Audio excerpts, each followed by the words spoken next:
Narratives are narratives for a reason. It's because they're true.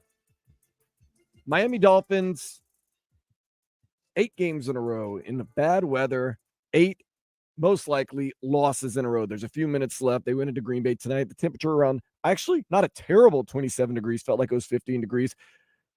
Miami didn't lose this game because it was cold and they're from South Florida. Miami lost this game for a myriad of reasons. Penalties, absolutely sloppy. Missed tackles, absolutely sloppy. Stiffness, you saw it from the beginning of the game with Malik Washington and the muff punt that turned into being a touchdown. And also, it looked like they kind of didn't know what they were doing, while Green Bay looked like it was walking the park. Another thing is bad play calling, and it was most evident when Miami got down on the goal line 27-11 with about 10 minutes left in the fourth quarter. It goes Devon Achane down to the goal line. Okay, Devon Achane, negative 2-yard run. Weird kind of out pass to Jonnu Smith, incomplete. Then on 4th and 2, we had Alec Ingold leading for blocking, not a run, a weird kind of try to pass sack to Tagovailoa. That right there maybe sacked the game. Hate to say it, maybe sacked the series. How you doing? Happy Thanksgiving, by the way. I am Dan Day with my cousin Vladimir Lewisson. I am happy to be spending my Thanksgiving with my family, Vlad. I sat there with you and I said, wait, how is it third down? How was it fourth down? I thought we were about to just walk into the end zone and make this a game. It was about to be 27-19 or 27-17. Like, what? And what did you tell me? What were the words you told me? How did this happen? How did I think that we're about to just walk in the end zone and now all of a sudden the game and the season are pretty much kaput? Mike McDaniel.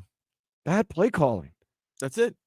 I can't understand this because you've been saying this for over a year now, that defenses have finally caught up to Mike McDaniel's offensive scheme.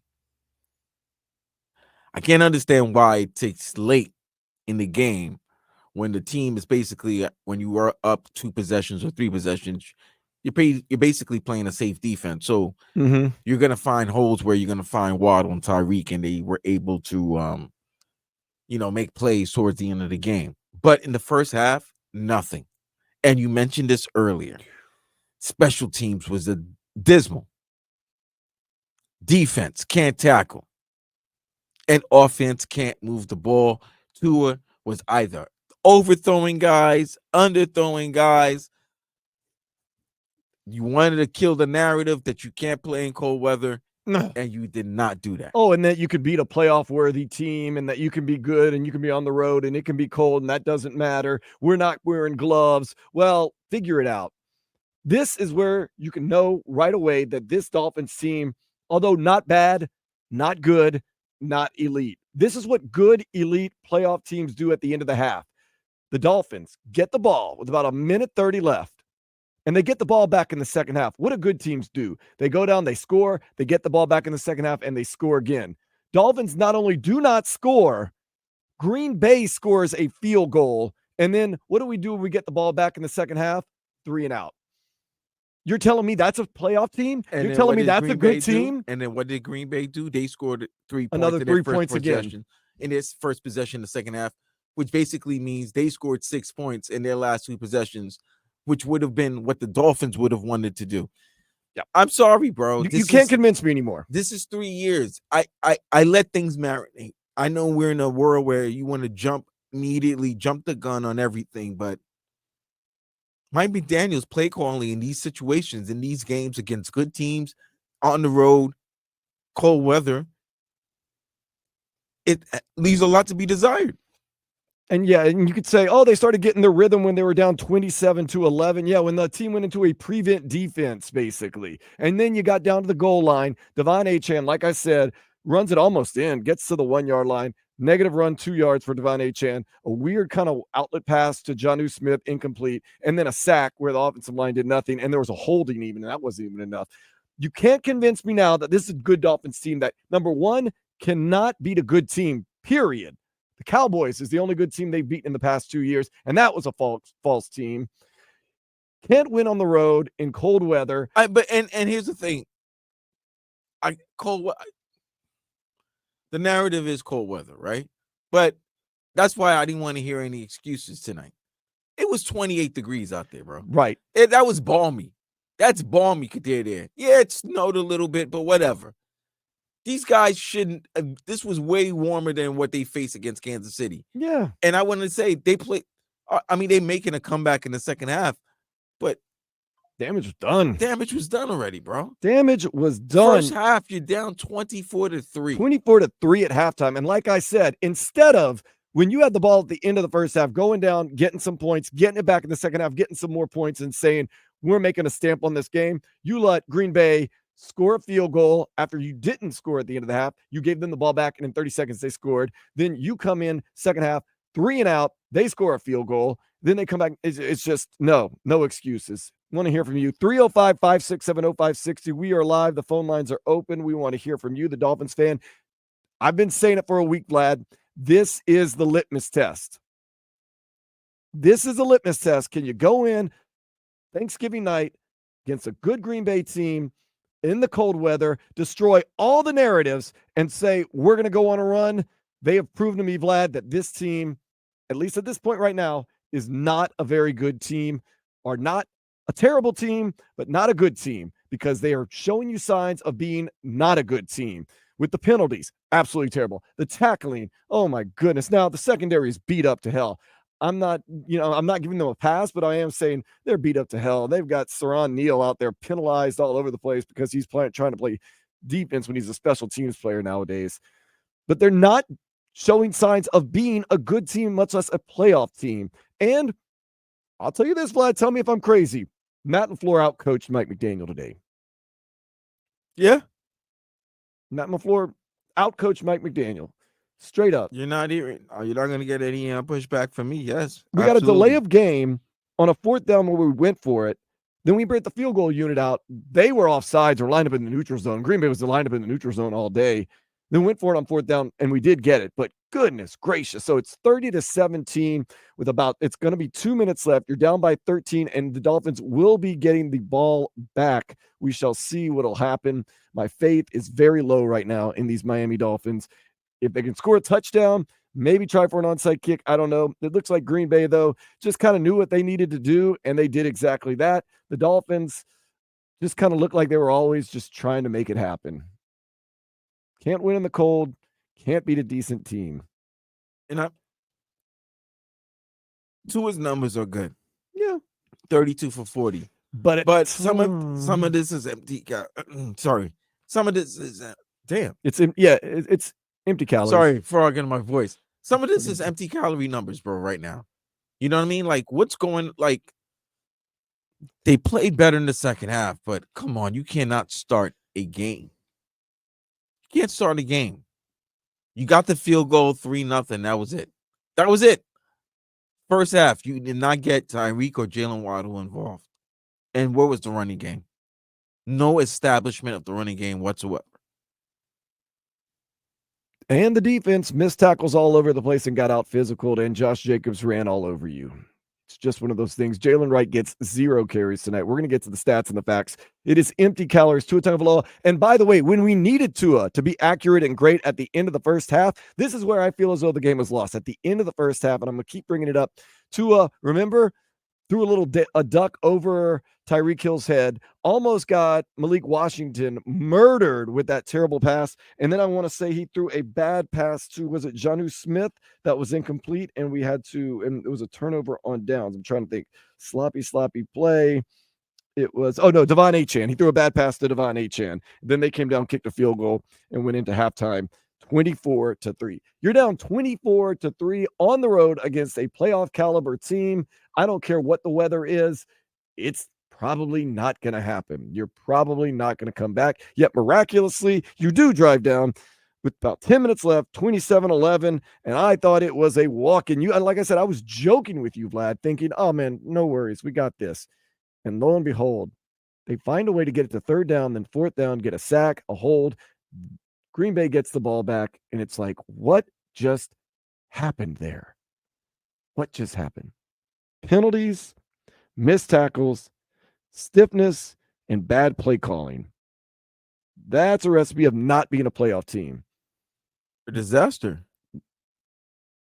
And now they're going to put some, like you said, they're putting lipstick on a pig. Right. It's not that they might score another one, and the score will not indicate the fact that Mike McDaniel's play calling, Coaching. and the whole team, each facet. Yeah, we have to do a player of the game. Special teams. We have to do a JM offense, Lexus defense. player of the game. And as I was watching the game, I'm like, I'm trying to think who my player of the Jonnu game Smith. is. Yeah, but he had a lot of penalties too. He had these personal fouls. Tua's going to be putting up unbelievable numbers. So, number wise, but like I said, this is like you said earlier, this is like putting makeup on a pig. Like, no, this is not going to stop the fact that this team was down 24-3. Yeah, at halftime. Down 30-11 to start the fourth quarter. And that's it. I'm sorry. It just seems like they were down. When were they down? 24-11? They were down 27-11. 27-11. It was 27. It was 24-3 at halftime. They were down 27-11, and they had the ball on the 1 yard line. On the 1 yard line. And what did we say, Dan?